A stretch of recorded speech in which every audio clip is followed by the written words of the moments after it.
Okay, I got the door to the kids' bedrooms fixed. My wife and I got it fixed. It's 34 inches wide now. We got the closet, we think, where it needs to be. And now we're over here in the kitchen.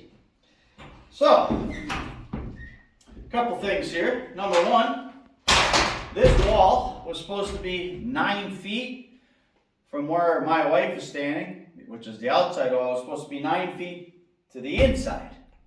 Well, they decided to go 9 feet to the outside.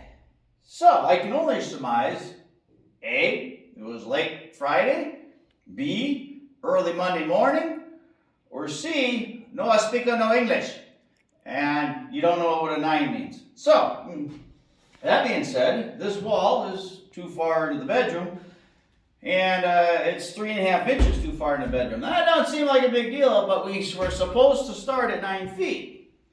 Now we're even less, and so the door was going to swing in, but guess what?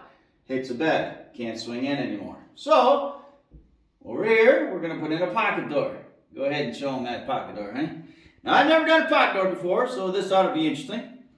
But I have to take this opening, which is too small anyway, and we have to, according to the directions, the rough opening for a 24-inch door is 84.5 inches tall and 50 inches wide. So I'm going to come from here, and I have a rough opening all the way back into here.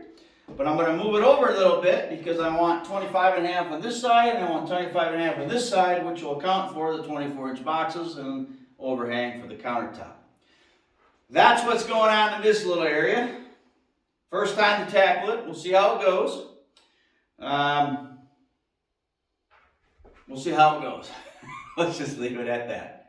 All right, so that's what we're going to do now after I measure.